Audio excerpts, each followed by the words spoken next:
askatasuna, hitz bat, kontzeptu bat, amets bat, errealitatea alda, gure gizartean askatasuna askotan gizakiak bere burua gidatzeko ahalmena bezala definitzen da.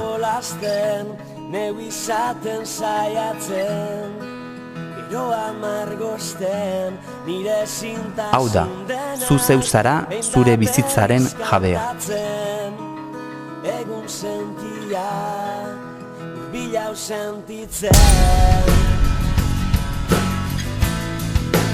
Kontzeptu hau pertsonengan aplikatzeaz gain, talde eta herriengan ere aplika dezakegu. Egia da denak behar dugula askatasun sozial bat, pertsonak eta herriak zapaltzen dituzten kateetaz libra gaitezen.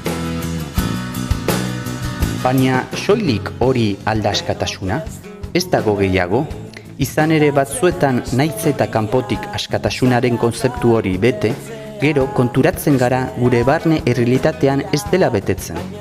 Esklabu bezala bizi garelako, eta gauza askoren esklabuak gara. Askatasun beteago bat defini dezakeen ezer ez dago, behin poeta batek esan zuen. Barne askatasuna ez badaukazu, zein beste askatasun izatea espero duzu. Eta ez egoen hain oker. Horregatik gaurko bidai honetan askatasun istorioak bilatuko ditu. Euskal Herrian biziren 4 pertsonen istorioak. Gizarteak erakusten diguna baino beteagoa den askatasuna. Benetakoa, erreala, baote dago, nork ematen du. Guazen.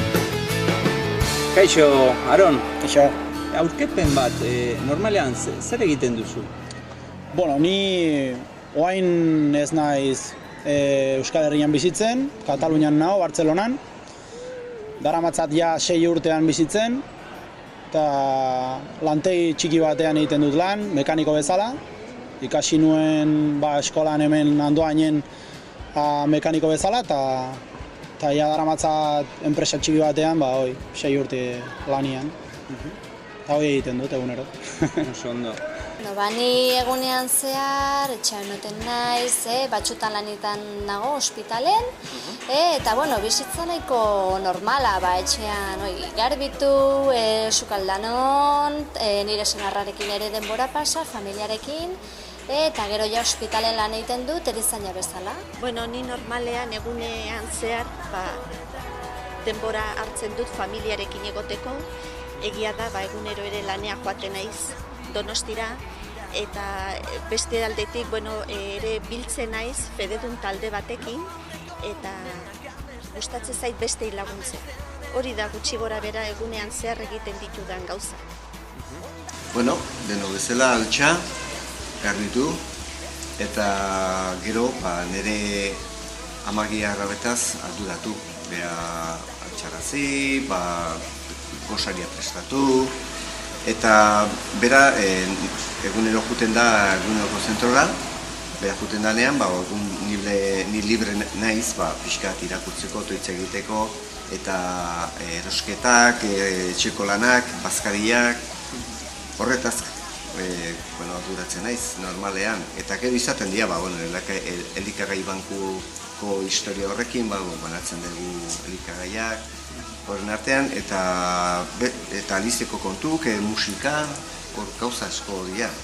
Galdera bat, galdera importante bat. Zuretzat, zer da askatasuna? Askatasuna? Niretzat askatasuna da ondare materialen, egoera zailen, mendetasunaren edo bildurraren presoa ez izatea.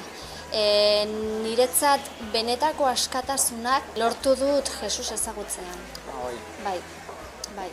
Nire bihotzean esperientzia liuragarria da, bai. Gure herrian, askatasunaren goze, gure herriak dago gozez, askatasun aski izateko, ez? Eta pensa nola gehan, Euskaldunak badegu abesti oso tagarria da txoria txori. Dio abestiak egoak ebaki banizkion neria izango zen. Ez zuen alde egingo. Baina horrela ez zen gehiago txori izango, eta nik txoria maiten nuen. Nolabait, maitasunak eskatzen dit askatasuna, zen ezin dezu inor behartu maitatzeko. Eta Jainkoak egin gaitu aske. Bea maitasuna da, Jainkoa maitasuna da. Eta egin gaitu aske. Bera askatasunez maitatzeko. Orduan, askatasuna niretzat Jesu Kristo da. Niretzat askatasuna da zure bizitza ezerrez menperatzea, ez? Niretzat askatasuna zerikusia dauka gure, gai izatea da, gure barneko grina gaiztoei aurre egiteko, ez? Gaitasun izatea, oiri aurre egiteko.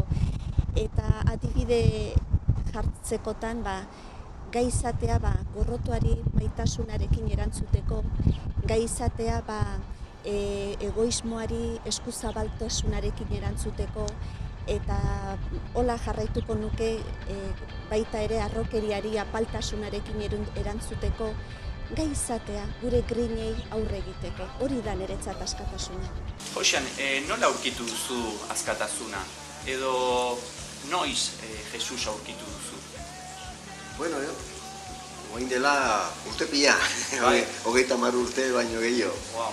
Eta oso bitxe izan zen, nik erabat Elizaren eta religioaren aurka negoen, beti protestaka eta, nire argudioak banitun, eta lankide batek bere aldagelan, bere takilan, zaukan poster bat. Eta poster horrek ez zion, Jesus bidea, egia eta bizia da. Eta nik hori ikusteakoan sartzen nintzen bere eztabaitatzen, hau bestea eta nolabait behin nazkatu edo nekatu nintzen eta papatean esan zidan daizu. Ezin dugu eztabaidatu gure artean informazioari eduki gabe. Orduan berak eman zidan itun berri bat. Eta esan zidan informatu, ondo irakurri eta gero eztabaidatuko dugu gure artean. Poliki, ez dakit nola, nik ez dakit nola, baina gogoak eta orduan hasi nintzen ulertzen eta nolabait horren bidez topo egin nuen Jesusekin. Gutxi gora bera, 16 urtekin, nire bihotzean dei bat sentitzen nuen. Ni printzipioz osnekin Jesusen deia zala, baina pixkanaka irekitzen joan nintzen, eta 23 urte nituela gutxi gora bera, txikitan ezagutzen nuen mutil batekin hizketan hasi nintzen, berak evangelioan erekin partekatu zuen, eta 6 hilabete pasata gero nire bizitza Kristori eman nion. Kasualitatez, txikitatik ezagutzen nuen mutil horrek gaur egun nire senarra da. Ze historia. Bai, oso polita gaina, bai. Orain dela urte asko, 18 urte nituen, eta norbaitek oparitu zidan evangelio bat, eta evangelio hori irakurriz aurkitu nuen Jesus. Orain dela 10 urte, holako zerbait. Nire bizitza, ni pozik neon, baina utxune bat neukan, ez, nire bizitzan. 18 urte nituen, eta lagunak nituen, familiarekin ondo neon, baina zer falta zitzaidan. Orduan antolatu genuen lagun batzuekin Argentinara bidai bat. Eta hori nire bizitza aldatu zuen.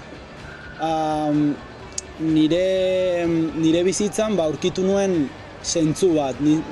Ez dakit nola esplikatu, baina igual aurkitu nuen nire identitatea, ez? Eta zein nintzen ni, eta nire bizitza identifikatu nuen Jesusekin, ez? Eta hori Jesusen maitasuna eta Jesusen mezua nire bizitza aldatu zuen. Baina izan zen kanbio bat, baina increíble, ez? Izan duzan ulertu nuen nire bizitza etzela nirea eta Jesusena zala. Eta hori nire bizitza aldatu zuen. Eta zure uste jendea libre alda? Nire ustez, esan dudana, eske pentsatze dute libre dela, baina gero beraien bizitzak daude korapilatutak eta ez dute nahi duten egiten, eta beraien buruarekin gaizki sentitzen dira, eta azken finean hori da. Libre ez bazara, ez zea zoriontsu. Eta nik ikusten duana nire lagunetan eta ez diala zoriontsu, ez diala libre azken finean, eta nik hori ikuste dut. Jendea esateula libre izan nahi dela eta libre ala, baina azken finean ez diala libre. Nire ustez, libre ez da jendea, gizartea ez da libre. Nik uste dut gizarte hau libre izango balitzake beste mundu mota batean biziko ginatekela. Eta gaude gaiztakeria zinguraturik, eta hori garbi ikusten da hainbat arloetan ez, indarkeria, genero indarkerian ikusten da injustizia, korrupzioan, orduan mundu seguro, paketsua, zuzen mundu bat, hori ez da ikusten, erabat. Orduan nik uste dut erabat gizakia ez garela libreak. Jendea zerbaiten menpe egoten da normalean. Bai dala bere plazerrak edo gustoak, erabakiak, pentsatzen ni badaki zer dan egia, eta ni badaki zer dan oberena. Baina ez dakigu, gustatzen zaigu edo ohitura dugu, eta euskaldunok bereziki guk behar duguna nolabait irabazi. Nik zerbait egin behar dut hori irabazteko, ezin da doainik jaso. Zen seguro zerbait eskatuko dit atzetik, bai? Hola pentsatzen dugu. Orduan, guk normalean oso erlijiosoak gea, eta erlijioak esaten digu, ez egin hau, hau egin behar dezu. Eta ohituta gaude, bai? Ja, gure kultura eta horrela erakutsi digutelako guk irabazi behar degula. Eta pentsatzen dugu maitasuna irabazten dela.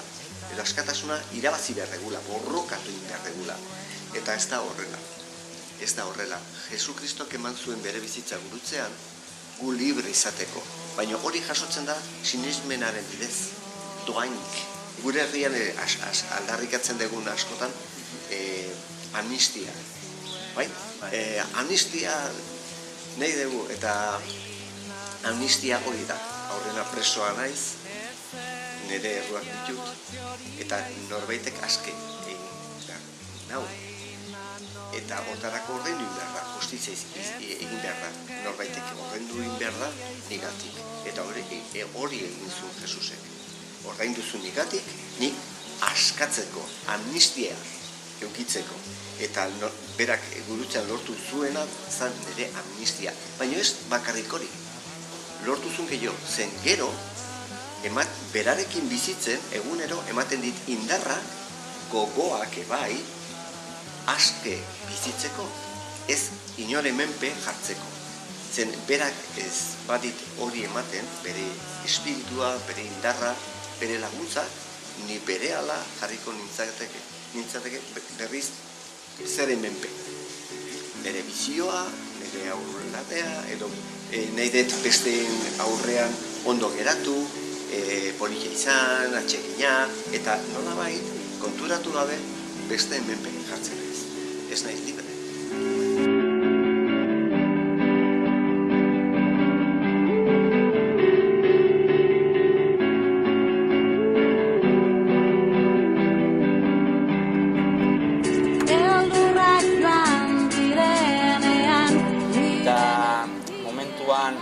Ez duzunean ezagutu Jesus, zer falta zitzaizun? Esan dudan bezala nire bihotzean huts bat sentitzen nuen, eta orain urteak pasata gero ikusi dut Jesusen maitasuna falta zitzaidala. Ni Jesus ezagutu baino lehen ez nintzen, azaletik behintzat, edo nire irudia ematen nuena, etzan hain iztoa, pentsatzen unik, baina pentsa nik hitz egiteakoan, madarikazioz, nik hitz egiten nun oso gaizki, beti, hitz oso txarrago itxusiak esaten, horrela hitz egiten unik. Eta nik konturatu gabe, esfuerzorik egin gabe, batean, nik hori aldatu nun, ez nun horrela hitz egiten. Eta konturatzen zea, berak askatzen gaitunean, olako gauza kentzen dizkigu, eta guk konturatu gabe, guk ez dugu esfuerzorik, esfuerzo handirik egin behar. Baizik eta beraren aurrean, hori eztabaidatzea edo hori planteatzea eta izu, begira, hau egiten aizea, hau ez dago. Eta berak erakusten dizu, bai ez dala egokia edo zer lotzen duzu horrekin. Eta berak zurekin egiten du lana, eta berak zuke etzea konturatzen baino kentzen dizu gauza horiek. Dituzun gauza txarra horiek kentzen dizkizu, eta nola pasada.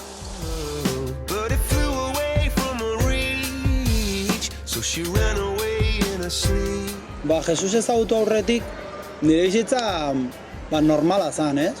Ikasten nuen, eskolan egon, eta familiarekin ondo, baina gauza asko egiten dituen utxune hori betetzeko. Kirol asko egiten nuen, neskekin ere bai, bilatzen nuen utxune hori betetzeko, baina azken finean gero, litzen neon igual. Etzekan eozer zentzurik, nire bizitza pixkat galdutan egon, ez? Eta, Jesusa aurkitu nuenean, guzti hori aldatu izan. Eta, eman zion proposito bat nire bizitzari. Eta identitate bat, oain jainkoaren semea naiz. Orduan hori, identitate hori, kriston importantia da, ez? Eta zure bizitza aldatzeu, baina ez bakarrik egiten dituzun gauzetan, baizik eta zure bizitza kompleto aldatzeu. Eta zure bizitzan proposito bat eukitzea eta identitate bat eukitzea niretzat basikoa. Eta hori aldatu da nire bizitzan. Eta garai hartan zer falta zitzaizun? Batez ere pakea. Nire buruarekin eta besteekin. Egiten nituen gauzak, egiten nituen jendeari pozik eukitzeko, eta igual bildurrangatik, zer esate duten niregan, baina hori aldatu da, oain pakea aukate egiten dudanarekin, eta bizitzarekin. Eta nire buruarekin askoz ere, zure buruarekin ondo egotia, eta pakean egotia zurekin, zure alboan daudenekin eta Jesusekin niretzat importantia da. Eta hori aldatu da, batez ere pakea, eta segurtasuna. Askatasun horrek, Jesusek, ze gauzak ematen dizkizu egunero? Egunero Jesusekin harremana dut. Eta edozein egoeran nagoela bere gana jo dezake. Eta badakit berak entzuten didala.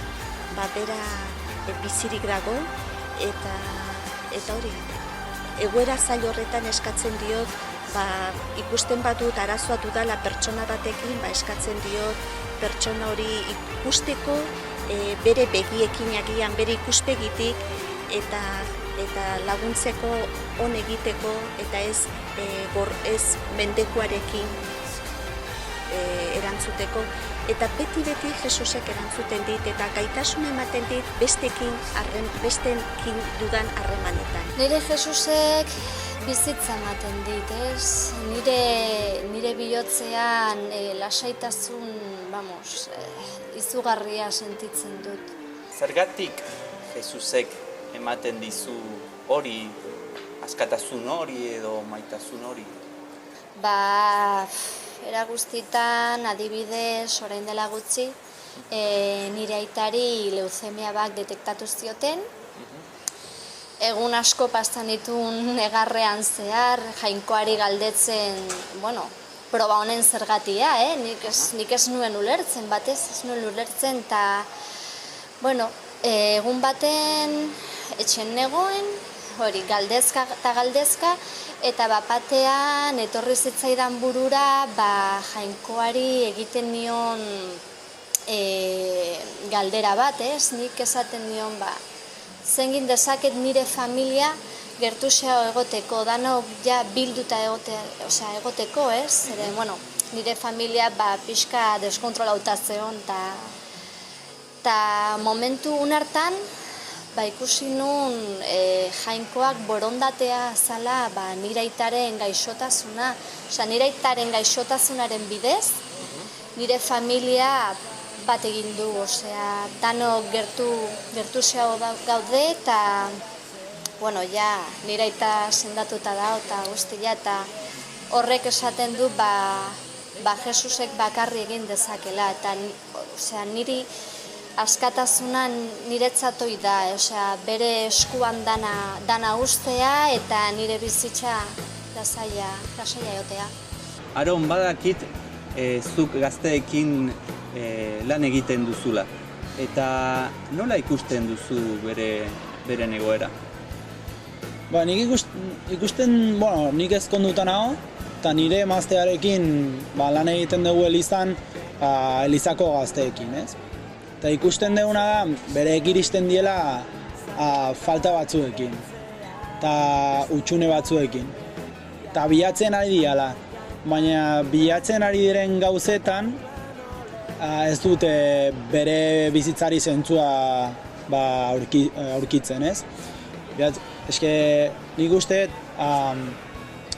gaztedia, gazteek igual festetan bilatzen dutela beraien lagunetan, bilatzen dutela bere bizitzari zentzu bat, baina horrez da ezer aurkitzen.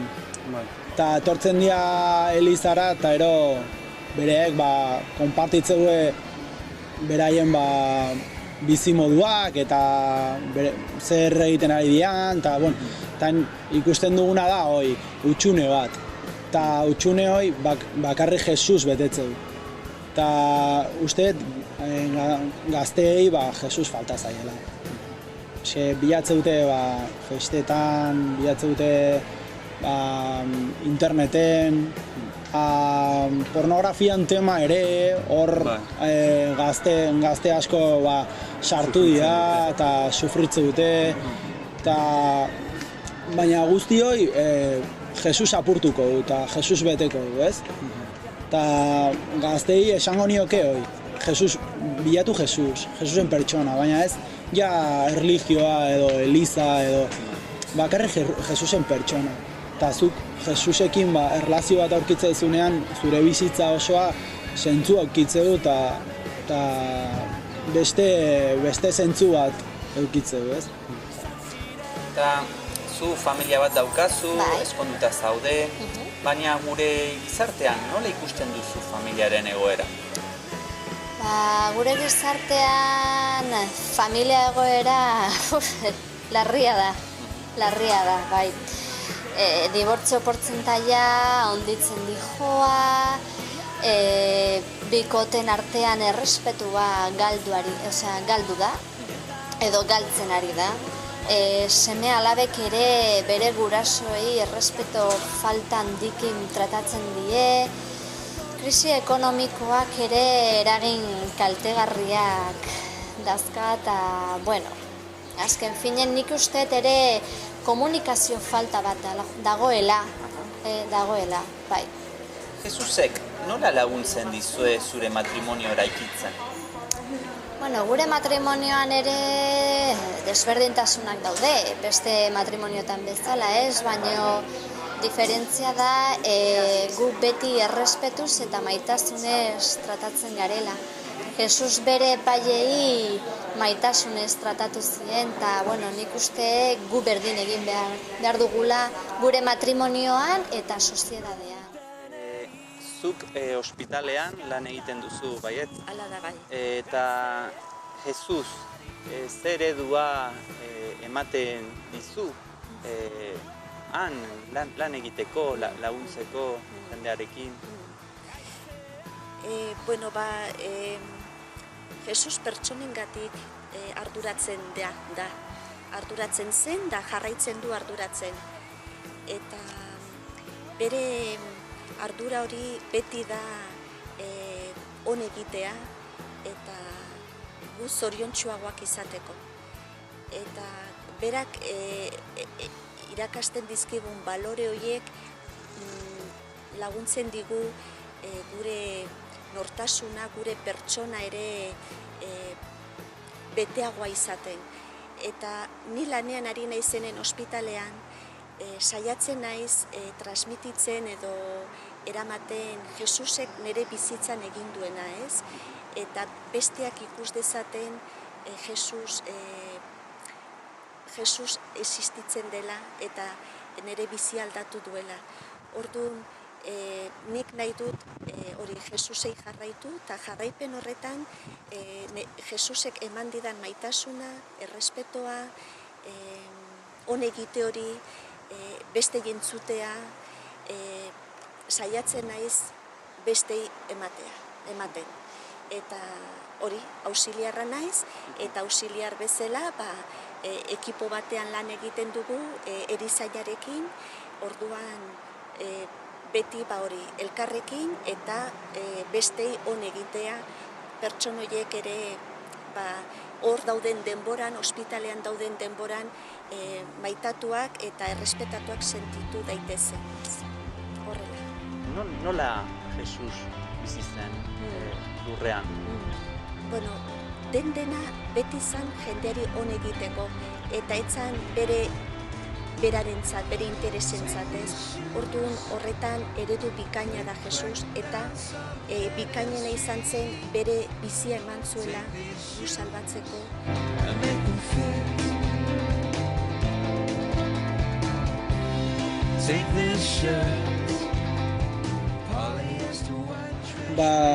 Hurbila zen, ez? Jendearekin egoten zen,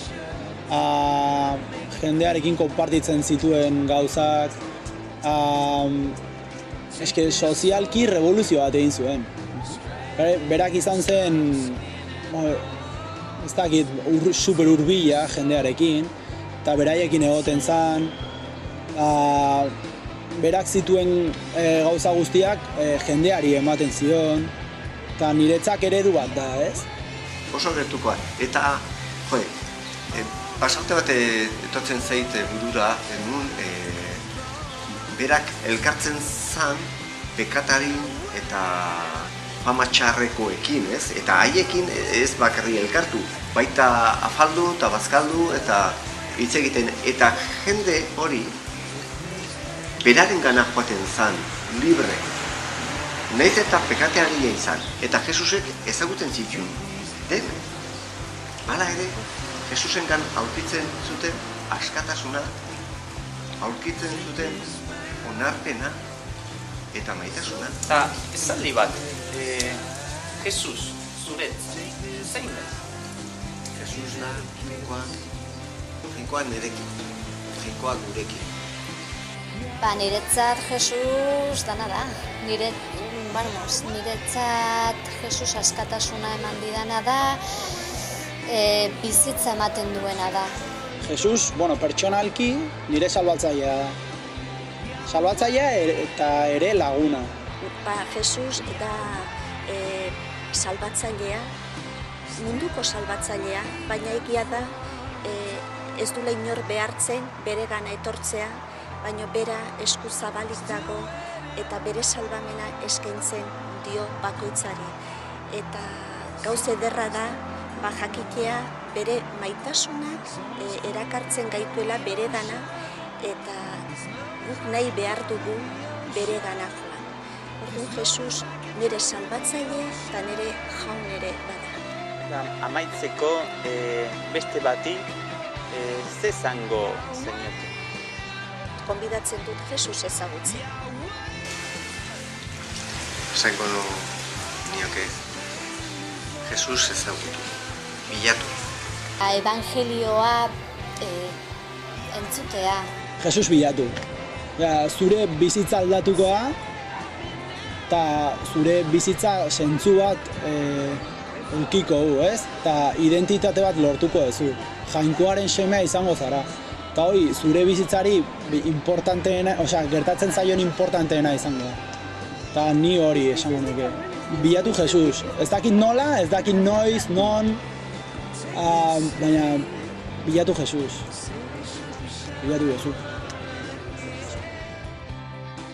Eguna amaitzen ari da, baina lau askatasun historia hauek jarraitzen dute. Etxera noa, pozik, lau pertsona hauek eta euren askatasun historioak ezagutu ditudalako. Take this heart, take this heart, take this heart and make it break.